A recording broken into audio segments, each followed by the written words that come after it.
Doc, listo, ya puede iniciar. Listos. Bueno, muy bien. Buenos días para todos. Espero que se encuentren muy bien. ¿Me confirman si me escuchan bien, por favor? Sí, Doc, se escucha. Bien. Muy bien. Después de este ligero susto que no me podía conectar, vamos a empezar este Ateneo. Mi nombre es Mauricio Urrego, soy médico ginecobstetra, magíster en educación superior, docente de la Universidad de Antioquia y hoy me corresponde hacer el Ateneo del primer semestre y escogí este tema de ecografía intraparto y lo titulé ¿En qué vamos? Yo ya había hecho una conferencia de estas en el 2019, creo que fue una de las últimas ateneos míos presenciales luego de que nos llegara la pandemia. Y lo retomo porque este año hubo una situación de los servicios de habilitación en varias instituciones y me llamó la atención un punto que lo voy a mencionar más adelante. Para comenzar, quiero que se conecten a la página del Mentimeter, www.mentimeter, y me respondan dos preguntitas muy sencillitas que son las que voy a proyectar a continuación. Me confirman si ya las están viendo. Ahí está el código al meterse a la página. Ingresan ese código y pueden responder esta pregunta. Si usted como especialista, como residente, ha visto, ha realizado ecografía intraparto en alguna de sus instituciones de trabajo o de formación.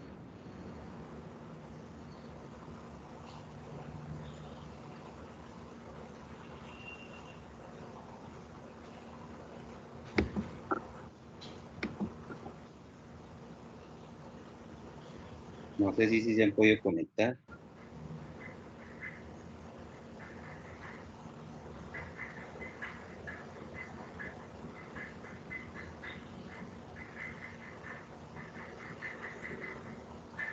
Un segundito, profe.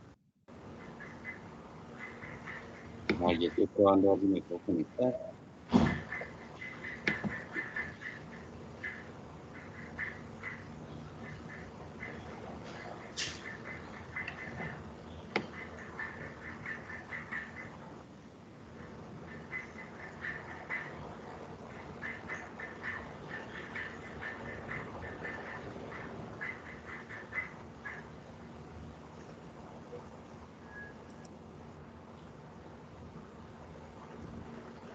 Listo.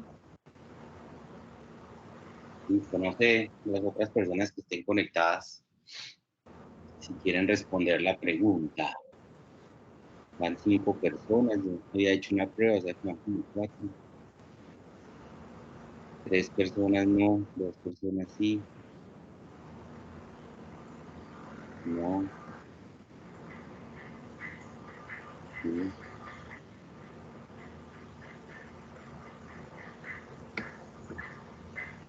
Los residentes si están por ahí conectados, especialistas de otras instituciones, y hay de varios sitios de la ciudad, del país, del departamento, que han tenido experiencia con la ecografía intraparto.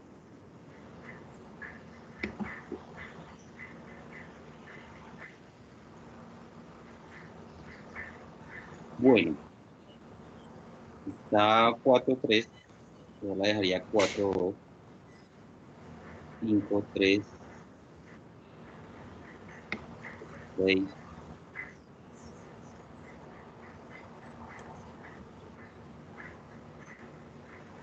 Bueno, entonces ahora les voy a pedir el favor a los que contestaron que no, si me pueden responder cuál creo, por qué fue la razón de no realizarlo.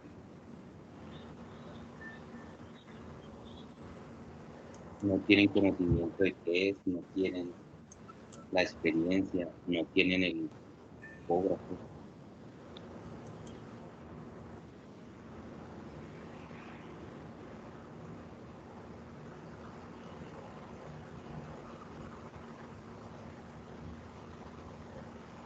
De desconocimiento, falta de entrenamiento.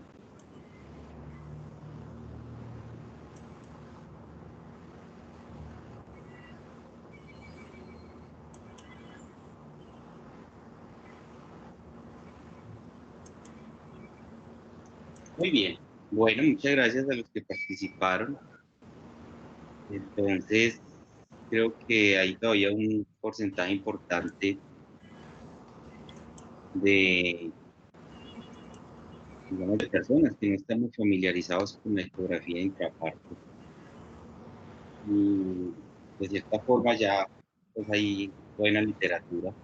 Pero vamos a ver en qué vamos. De la conferencia de hace unos años, para los que no sabían, todavía falta mucha evidencia y todavía no hay algo que, o algún estudio que llegue a decir que la ecografía intraparto tenga algún impacto en la mortalidad, ya sea materna o perinatal. Entonces, me pareció interesante volver a revisar el tema y en qué vamos. Y creo que tenemos que empezar nosotros como docentes pues a familiarizarnos con esto, porque vamos a ver más adelante que va a ser una ayuda importante.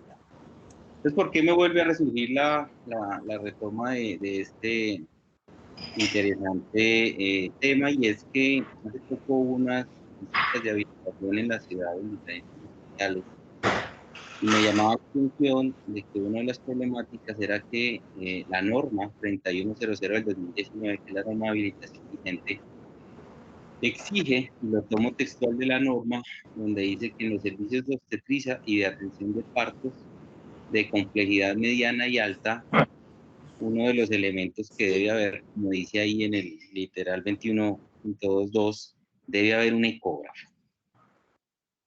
Entonces, hubo un revuelto porque no es que esté el ecógrafo solo en el servicio, sino que debe estar, como dice acá, en la sala de partos. O sea, que debe haber un ecógrafo. Ahí no dice las especificaciones, pero en sala de partos para poderlo movilizar y eso sería mucho mejor una ecografía, un ecógrafo portátil que nos pueda facilitar. Y después de que veo el ecógrafo en algunos servicios veo que no se utiliza mucho, desafortunadamente permanece ahí y a veces no le damos un uso que nos pueda ser de utilidad.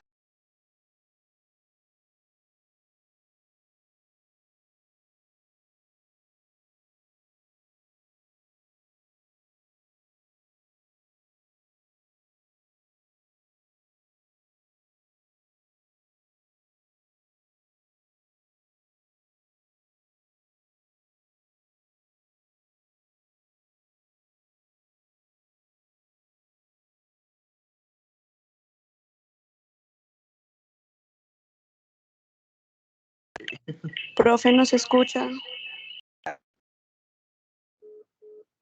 Ahí sí me escuchan. Sí, profe, vuelva a mostrarnos la pantalla, porfa. La Ahí está. presentación. Sí, lo escucho, veo su auditorio, ya muéstreme la presentación. Exacto, ya me pongo listo. Pero sí me habían escuchado algo, ¿no? Sí, sí, profe, sí. Un momento que se desactivó, pero ya, Listo, listo ahí. gracias. Entonces, como les decía, la ecografía intraparto, pues, desde los 90 viene hablándose del tema y algunos lo denominan el ultrasonido intraparto única y exclusivamente para mirar o verificar el mecanismo de parto, pero yo creo que el término ya se está ampliando y se están viendo mucho más usos que pueden ser útiles en el momento de nuestra práctica clínica. Por ahí en el 90, como les decía, se hablaba mucho de para evaluar la posición, confirmar la presentación y evaluar la estación de la cabeza fetal, que todavía sigue vigente. Y algo importante es que varios estudios han mostrado que la ecografía intraparto es superior al examen clínico en algunos aspectos. Es más precisa, vamos a verlo un poco más adelante. Y entonces empiezan a surgir ya y a hablar en la literatura de algunas indicaciones de este examen.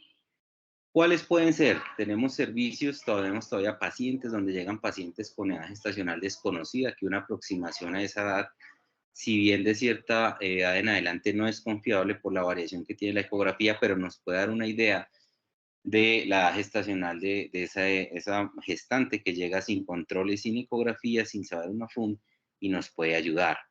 Determinar un peso fetal en algunas situaciones donde nos puede cambiar la vida del parto, mirar si es un embarazo simple o es un embarazo gemelar o triple que nos pueda llevar a cambiar nuestra conducta de atención en ese momento de urgencia. Y localización de la placenta. Paciente sin control prenatal que llegue sangrando nos puede ayudar para mirar si es una placenta previa o qué puede estar pasando en ese momento. Tenemos que nos puede servir como pruebas de bienestar fetal, un perfil biofísico, mirar la cantidad de líquido.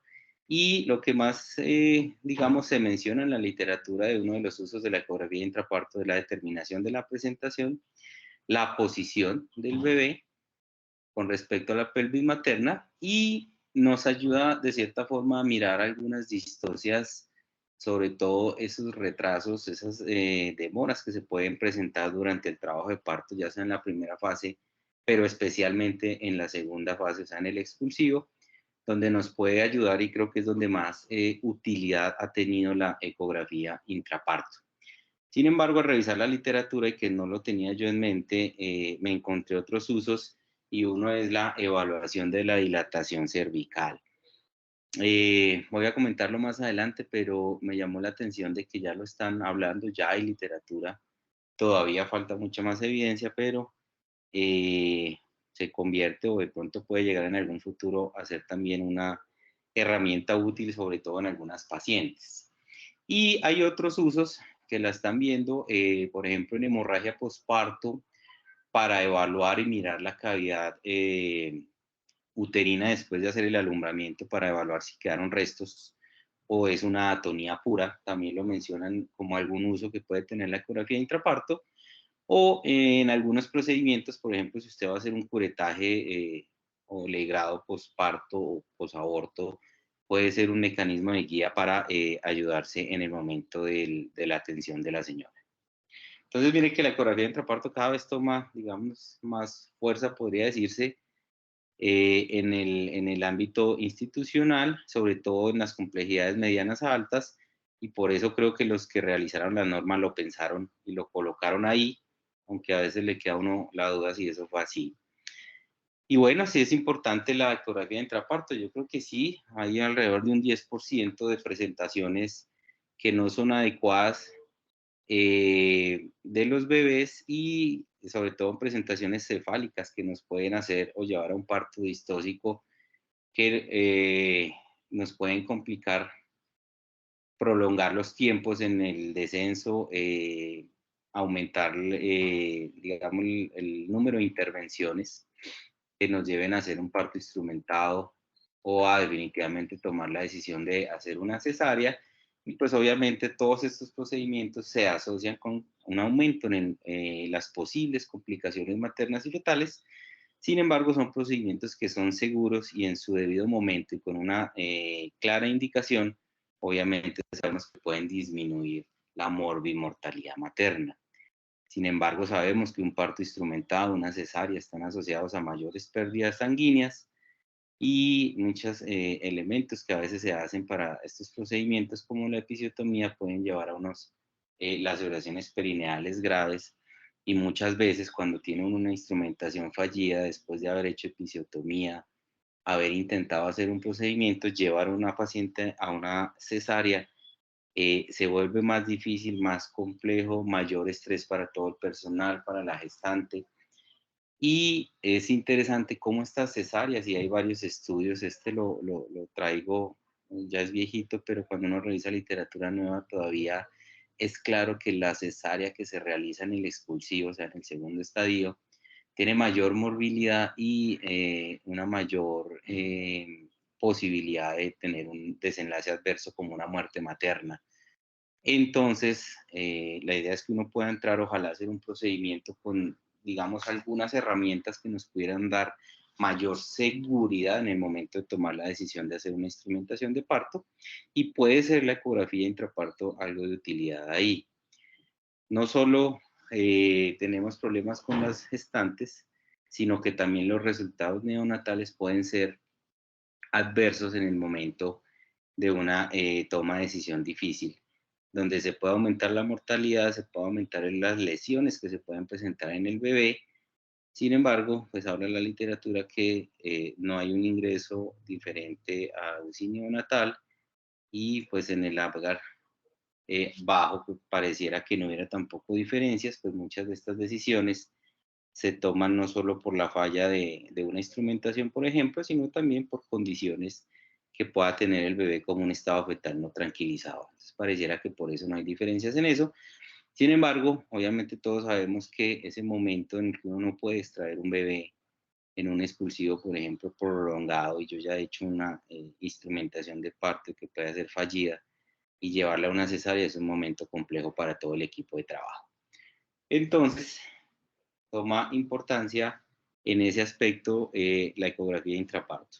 Lo otro, y es que, como lo mencionaba al inicio, parece ser más precisa la ecografía en el momento de la determinación de la posición fetal. Miren que este autor habla que hay un error en el examen cuando se hace a través del tacto vaginal o de las maniobras de Leopold de alrededor de un 26% en la determinación de la posición fetal. Inclusive se puede incrementar, hay literatura que habla de hasta un 30%, sobre todo en personal en formación, cuando uno realiza un tacto. Yo creo que todos nos hemos enfrentado a situaciones donde uno encuentra un caput, una suturas acabalgadas y uno no logra con facilidad determinar la variedad de posición del bebé para tomar la decisión de una instrumentación. Hay muchos recursos, yo lo que siempre hago es intentar tocar la oreja del bebé, pero a veces también es difícil y esto a veces genera pues mucho dolor en las pacientes, así tengan una buena analgesia. Este otro autor encuentra que solo hay un 70% de concordancia entre el examen digital y el ultrasonido cuando se evalúa, por ejemplo, la gestación fetal y la variedad de posición.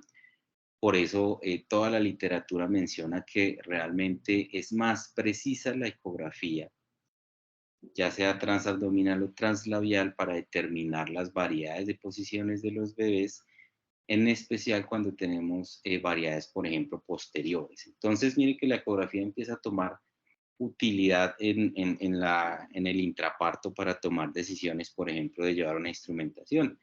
Y recordemos que si yo no estoy seguro de una variedad de posición, inclusive creo que es mejor no correr el riesgo y hacer una instrumentación. ¿Por qué? Porque puedo llevar a colocar inadecuadamente un instrumento y producir una potencial lesión o falla del procedimiento y aumentar las comorbilidades tanto del bebé como de la mamá.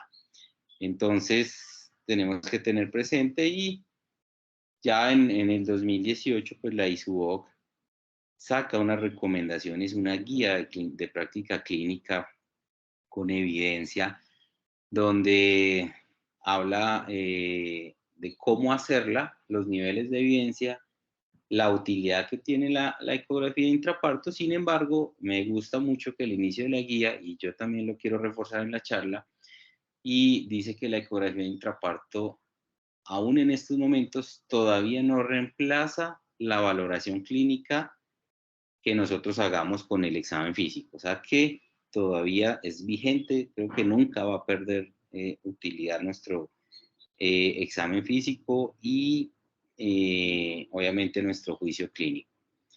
Los niveles de evidencia pues están ahí en la diapositiva de cómo ha tomado buena importancia en cuanto a la estación fetal. En el descenso de la presentación, en posiciones cefálicas, no encontré que haya sido evaluado en presentaciones de pelvis.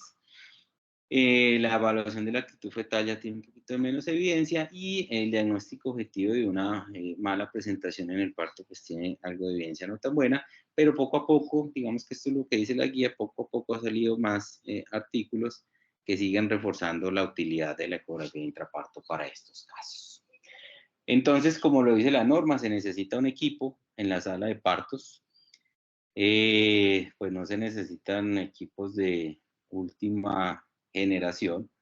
Lo que recomienda la guía es que sea un equipo de una puesta en marcha rápida, o sea, que se pueda encender rápidamente, que sea que tenga unas baterías de larga duración, que sean de recarga rápida, y pues unos transductores que tengamos disponibilidad, conocimiento de usarlos.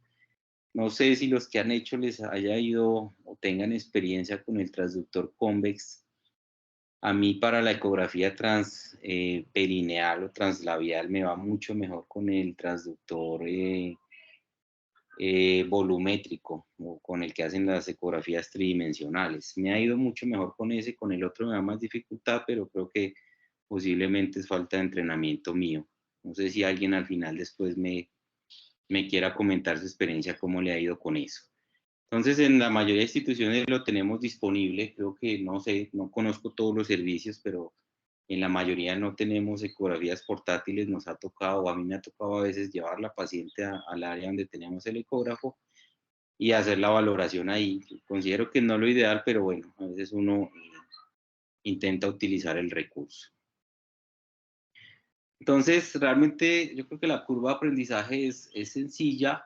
Yo pues, aprendí, o bueno, estoy en el proceso de aprendizaje haciéndola, digamos, de lo que leo y como lanzándome al agua. No he tenido un instructor que, digamos, me haya llevado a aprender, pero sí he intentado hacerlo y he intentado llevar a los residentes a que me acompañen en algunos momentos a hacerla y pues realmente es relativamente fácil. Entonces, mire, para evaluar la posición de la cabeza fetal, la imagen transabdominal nos permite, ubicando el transductor por encima del pubis, en un plano sagital, evaluar, por ejemplo, como ven acá en el esquema, dónde está ubicada la columna del bebecito. Si la columna está hacia arriba, pues muy probablemente nuestro bebé va a tener una variedad de posición anterior.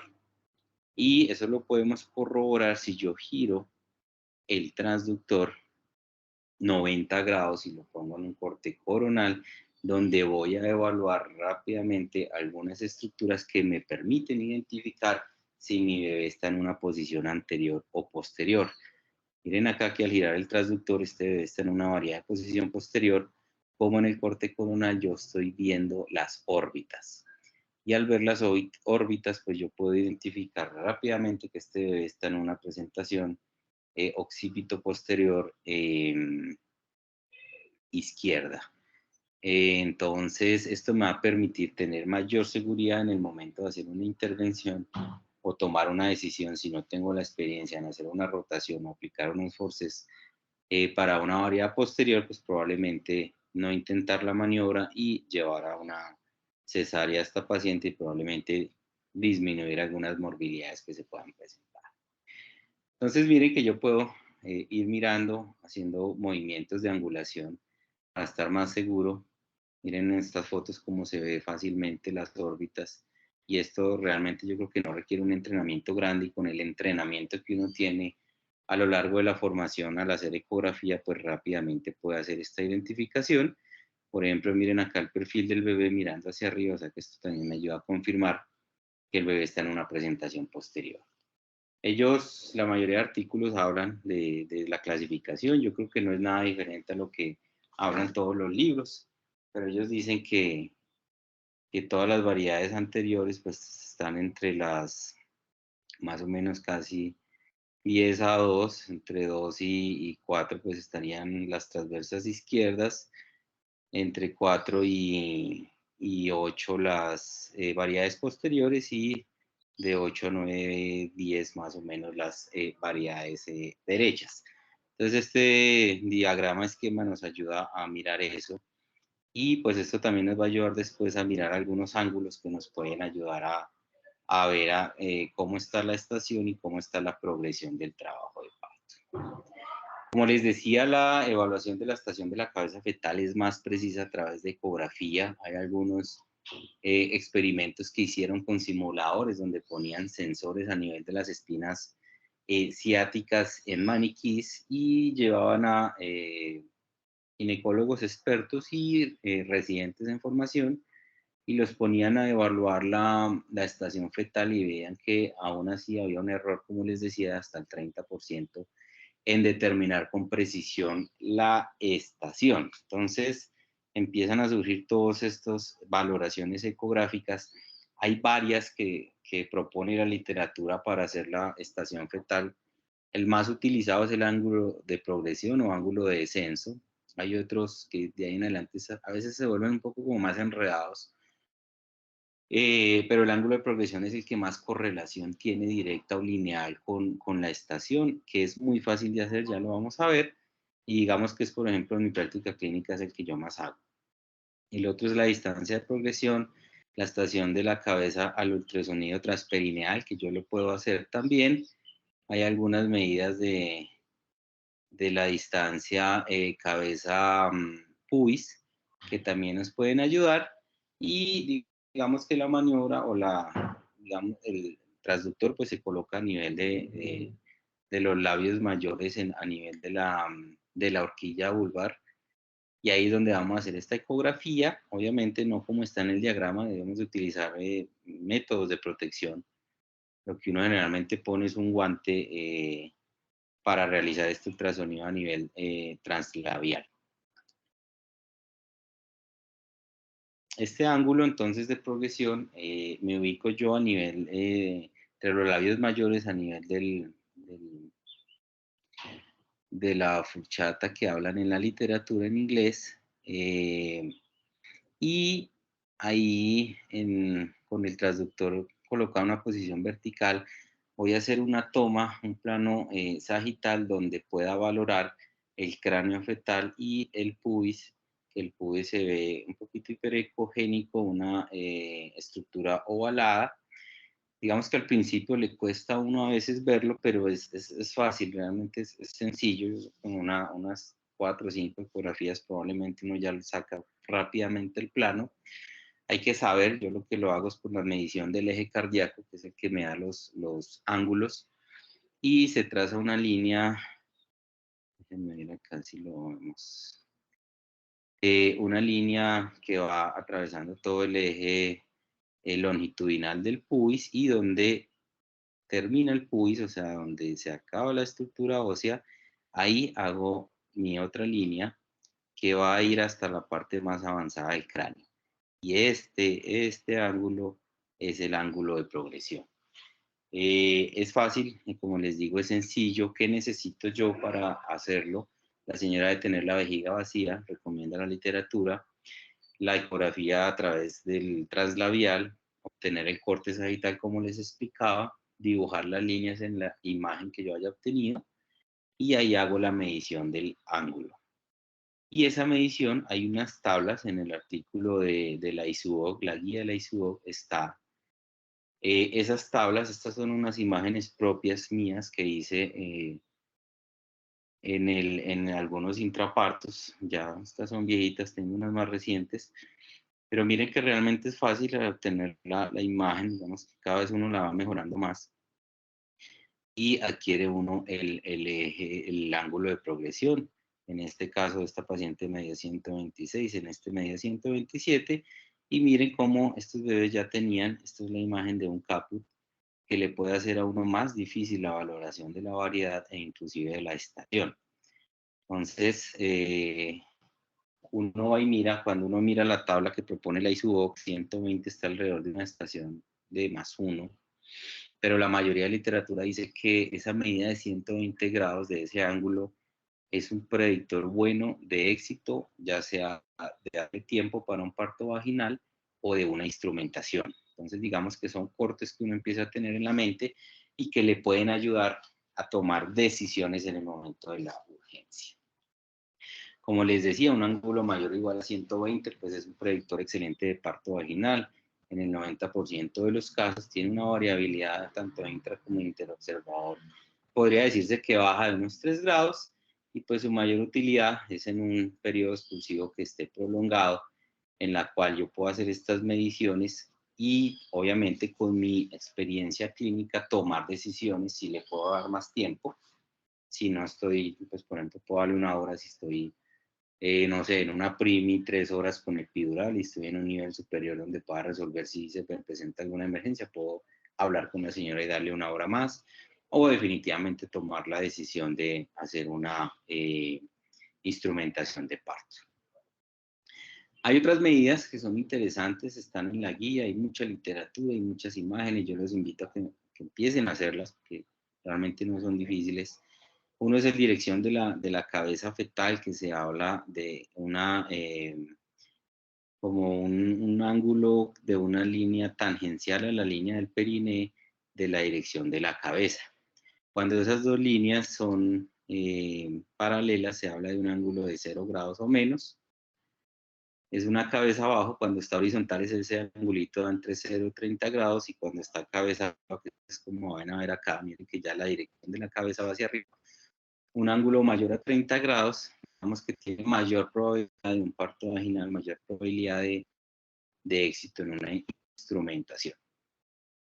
Otra medida es la distancia periné-cabeza que se hace a nivel traslabial también, es la medida que se da entre al colocar yo el transductor y hacer una presión en el periné, desde ese punto que estoy viendo hasta la parte de la calota o el hueso del cráneo del hijito, esa distancia cabeza-periné, me habla de esa distancia que en teoría le hace falta al bebé para nacer o llegar a la coronación, pero tiene un problema y es que no tiene en cuenta la curvatura del canal pélvico.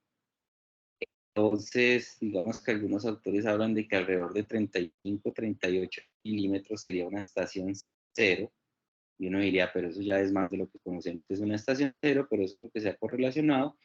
Y tiene otra dificultad, y es que depende de la presión que yo le haga al transductor contra el pene de la señora. Entonces, eso tiene mayor variación y por eso digamos que algunos lo utilizan, pero otros están como no tan de acuerdo en utilizarlo. El otro es el ángulo de la línea media, que es más o menos como qué tan angulado está en una variedad de posición anterior, y es que si obviamente el bebé está descendiendo y está rotando, el bebé va a buscar la occipito púbica para salir. Entonces, entre más cercano esté, digamos, este ángulo a llegar acá al ángulo cero, o sea, que esté totalmente en una occipito púbica, pues mayor probabilidad de éxito de parto vaginal o mayor probabilidad de una instrumentación de parto. Obviamente, si yo tengo un ángulo ahí de 45 grados, que estaría acá, pues ese bebé todavía no ha rotado, o sea, que todavía de pronto no ha descendido bien adecuadamente y de pronto voy a tener dificultades en el momento del nacimiento. El otro es la estación fetal ecográfica.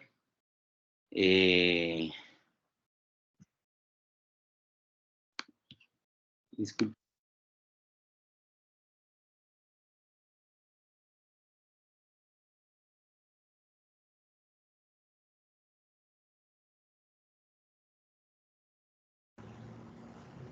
Profe, no tiene sonido.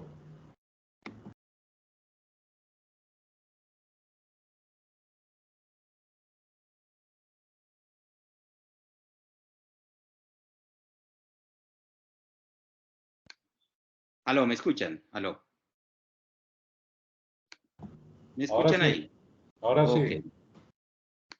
Muy bien. Y lo otro es que uno puede evaluar la estación fetal. Se habla que de esa línea que yo trazo entre el borde más distal del pubis, una línea paralela a 3 centímetros de esa línea, es la línea imaginaria que me va a unir las espinas ciáticas, o sea que ese sería el punto de referencia cero, y al hacer yo una evaluación y medir esa distancia que hay entre esa línea cero y el punto más avanzado de la calota, me podría determinar o hacer similitud con la escala convencional de Delhi, por ejemplo, que son pues, los planos internacionales, y hacer una identificación de la estación fetal. Pero esa medida se vuelve más complejo, por eso algunos autores dicen que lo que más se utiliza es el ángulo de progresión. Hay otras medidas, no los quise enredar, pero digamos que uno al leerlas puede utilizarlas, son relativamente sencillas, pero definitivamente contra lo que yo más hago es el ángulo de progresión. Y lo otro que les comentaba es que ya hay algunos autores que están hablando de la dilatación cervical por ultrasonido. A mí me llamó la atención, sin embargo, al leer los artículos,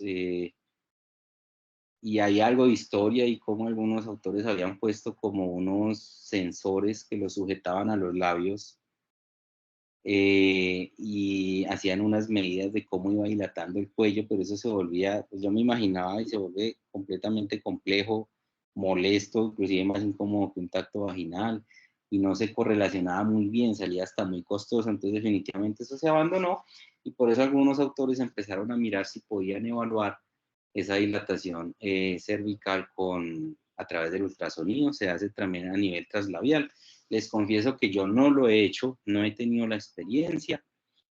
Digamos que preparando esta charla fue que empecé a ver que ya lo están haciendo. Pareciera no ser difícil, es a nivel traslabial, lo mismo que la técnica para la ecografía de la medición de los ángulos. y intentar ubicar el service, miren acá como lo pone este autor, Hassan, y se ve como un eco, una imagen hiperecoica, y algunos hablan de que hacen la medición tanto vertical como horizontal, y más o menos eso se correlaciona muy bien con la dilatación a nivel de los tractos vaginales. Ya hay algunos estudios y parece que se correlaciona bien. Aquí hay otras imágenes, miren cómo se va viendo lo interecogénico, pueden hacer las medidas, ¿sí? Sin embargo, pues falta mucha evidencia. Ellos dicen que realmente cuando llega a una dilatación mayor de 8 es imposible ya ver el cervix, o sea, no se logra hacer una medición, y ellos proponen que podría ser útil en pacientes, por ejemplo, que tienen ruptura de membranas con el fin de disminuir la realización de tactos y disminuir la infección intramniótica, pacientes que definitivamente esas que no nos permiten hacer tactos vaginales, que son supremamente difíciles, y digamos que la teoría que ellos quieren llegar es que, digamos, disminuir el número de tactos y tener como esa disminución en las complicaciones infecciosas. Entonces, lo menciono, realmente yo creo que todavía falta mucho para llegar allá, pero bueno, ya hay literatura que está hablando. Entonces, para concluir, y creo que prácticamente en estos 3, 4 añitos que pasaron, yo creo que todavía estamos casi en lo mismo. Digamos que yo creo que ya hay más experiencia, habrá que esperar que más artículos hay, pero sabemos que la ecografía sí es más precisa que la evaluación clínica en la evaluación de la posición y la estación fetal, eso lo tenemos claro. El problema es que a pesar de tener eso claro, todavía no pareciera tener esta aplicabilidad o que tenga un impacto en la mortalidad materna perinatal. Sabemos que tiene varios usos y que nos pueden ayudar en el momento de toma de decisiones, pero como les decía, pues ese conocimiento todavía no nos ha afectado los resultados maternos y neonatales. Entonces, pues yo creo que la clínica nunca va a ser reemplazada. Yo creo que a pesar de que hay métodos avanzados de ultrasonido, ahorita que la inteligencia artificial aparece en la medicina con más fuerza y empiezan a haber avances y empieza uno a veces a asustarse porque ya en el mundo hay miles de cosas que la inteligencia artificial y los robots están reemplazando al humano. Pues yo creo que en medicina nunca vamos a poder ser reemplazados, en obstetricia sí que menos, pero pues parte de tranquilidad de que no nos van a reemplazar. Sí tenemos, más que la tecnología se nos vuelva un dios, como quiero representarlo en la segunda imagen, más bien en la tercera que se vuelva alguien que algo que nos ayuda, algo que nos ayuda, de la cual podemos tener presente y utilizarla. Es un coadyuvante, no nos reemplaza, pero creo que la ecografía de intraparto se vuelve ya una herramienta útil en el escenario del intraparto, sobre todo en estos temas que les comenté, que empieza a tener utilidad para la toma de decisiones, y quizá más adelante en otros estudios podamos tener algún impacto en la morbimortalidad, tanto materna como perinatal. Muchas gracias, ese era el mensaje que les traía hoy. Y bueno, quedo atento a comentarios, preguntas.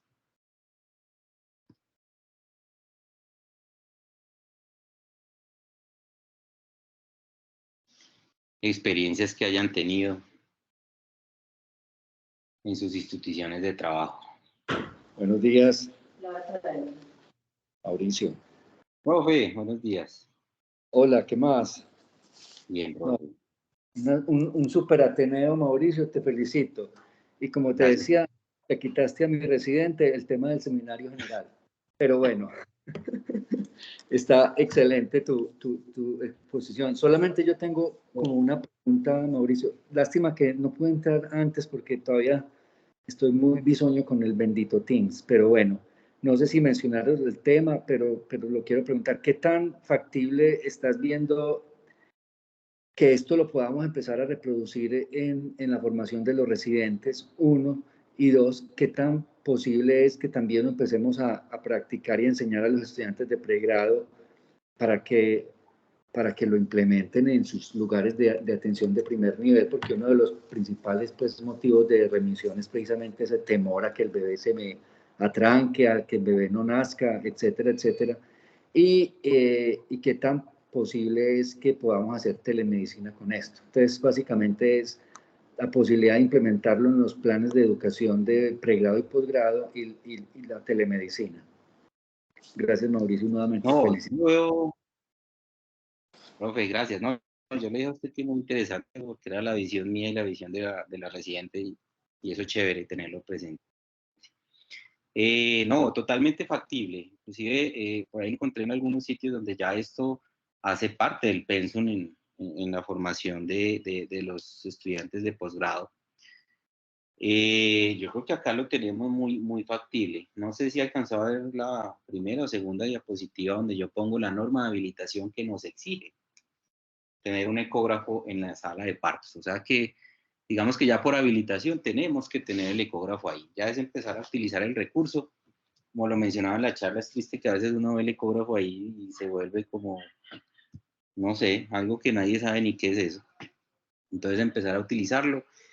Vuelvo y les digo, yo creo que la curva de aprendizaje no es difícil para los estudiantes de posgrado.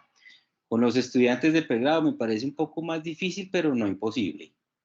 Porque yo creo que enseñarles a aprender un ecógrafo, a tener un transductor y al menos mirar la presentación, escuchar una fetocardia y ayudarles a mirar como la variedad de posición, no me parece complejo. Yo creo que eso es fácil de hacerlo y más cuando yo he escuchado que en algunas instituciones de primer nivel tienen ecógrafos.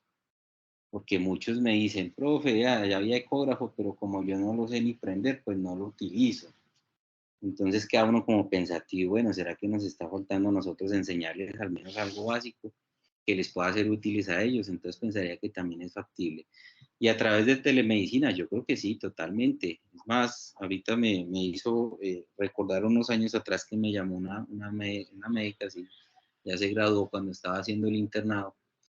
Tenían la duda de una presentación con una señora de un bebecito allá en el pueblo y me llama y me dice, profe, yo tengo un ecógrafo acá. Y bueno, me hizo una videollamada, yo les dije, se prende acá, pongan el transductor, tan. Evaluamos y sí, en efecto la señora venía en una presentación cefálica y se atrevieron a darle el parto allá. Entonces creo que son áreas que se nos abren de fortalecer y yo creo que es totalmente factible, profe, a la pregunta suya en los 3 escenarios.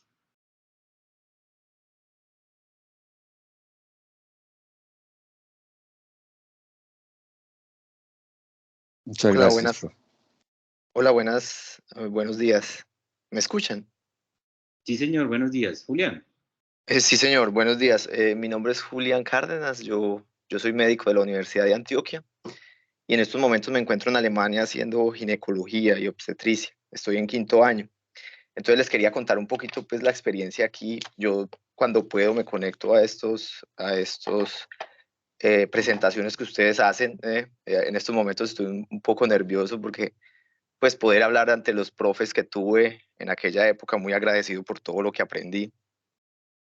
Eh, y les quería comentar que donde yo trabajo, eso lo hacemos casi a diario. Miramos el ángulo de progresión y lo tenemos, pues yo estoy en 5º año y en los primeros 3 años, ¿no? Cuando lo veía que lo hacían por así, bueno, aquí no tenemos profesores, ¿no? Mis colegas, no entendía nada, pero a partir del 4º, 5º año lo vengo haciendo con regularidad y créame que es algo que en la práctica clínica nos ayuda mucho. Por ejemplo, nosotros cuando vemos que una paciente no progresa como queremos, entonces empezamos a mirar qué tanto progresa este ángulo y así decidimos bueno, si está si el ángulo está en 130, 140, 150. Si va poco progresando, le damos espera y no hacemos pues la cesárea. Y nosotros normalmente aquí no tenemos experiencia, o bueno, mis colegas algunos tienen experiencia con forceps. Nosotros aquí hacemos algo que se llama kiwi, no sé si en español, perdónenme porque no he leído mucha literatura pues de ginecología en español en el último tiempo, algo que se llama kiwi, y El hay otro que vacuum. se llama el vacuum, pero el vacuum nosotros tenemos dos. El kiwi es algo como más delicado, por así decirlo. Es cuando lo utilizamos normalmente cuando el ángulo de progresión está paralelo a la sínfisis, está en 180, 175 grados. Cuando el ángulo está menor de 170 grados, utilizamos normalmente el vacuum, que es algo pues, como un equipo como más sofisticado que tiene una presión mucho más alta. Entonces, pues quería pues como decir eso, lo utilizamos casi a diario y yo que tuve la experiencia de trabajar pues en un pueblo en Colombia 2 años antes de venirme para acá, porque pues no pude pasar a la de Antioquia, entonces nos tocó buscar otros métodos. Y donde eso lo lograran manejar los médicos generales en un pueblo y tuvieran pues como un criterio de remisión cuando ese ángulo de progresión no progresa, creo que sería excelente, donde eso se pudiera enseñar a los colegas. Y no, solo quería agregar eso, muchas gracias. Julián, muchas gracias. Pues para mí es un orgullo que estén conectados desde otro país, así sea colombiano. Pero gracias por el aporte, gracias por la experiencia. Quería preguntarle si para usted fue muy difícil aprenderlo. Profe, pues a los primeros 3 años yo veía que aquí les llamamos pues como médicos superiores, no son profesores, no hay como ese tema aquí, somos más como autodidactas, tenemos todos los instrumentos allí, inclusive nosotros manejamos un ecógrafo que en un minuto lo podemos desconectar y lo tenemos en la sala de parto. Cuando digamos el cardiotoco, la cardiotocografía se pierde y no sabemos si fue que tiene una bradicardia, que la perdimos, en un minuto podemos estar mirando el corazoncito del bebé. Y ahorita pues que ya lo logro manejar, que ya lo pude manejar, me parece supremamente fácil, pero créame que los primeros 3 años de residencia lo veía y no lo entendía muy bien, pero ahorita lo manejo muy bien. Pero ya cuando uno lo tiene, lo practica todos los días, yo prácticamente lo practico cuando llego en turno en la noche y tengo la pacientica que está como cesárea, no cesárea, yo miro inmediatamente cómo está el ángulo de progresión y ya sé que en un caso urgente puedo hacer un kiwi, una extracción o mejor hacer una cesárea pues rápidamente. Pero cuando lo he hecho regularmente me parece ya pues relativamente fácil y ayuda muchísimo, no muchos colegas lo pueden manejar, ya pues colegas con más experiencia lo pueden manejar, pero es una muy buena ayuda. Bueno, Julián, no, muchas gracias. Sí, el Kiwi aquí, el vacuum todavía nosotros, el Kiwi es una marca comercial. El INVIMA, que es el instituto que nos autoriza los elementos médicos, todavía no nos da autorización, por eso no lo utilizamos. Pero, por ejemplo, a mí que me encanta colocar espátulas de Velasco, pues para mí también ha sido una ayuda grande acá. Y lo hago, yo también la utilizo muchas veces por enseñanza y muchas veces porque sí se vuelven una herramienta que le ayuda a uno a tomar decisiones. Bueno, de verdad que muchas gracias, Julián, y muchos éxitos Y allá. solo quería agradecerles otra vez, de verdad que estoy muy agradecido con todos los profesores porque cuando uno está por aquí como en el extranjero se ve la calidad que tenemos en nuestra universidad. Entonces, muchas gracias otra vez a todos los profes que tuve en el pregrado. Vale, Julián, muchas gracias. Bueno, no sé, algún otro comentario, pregunta.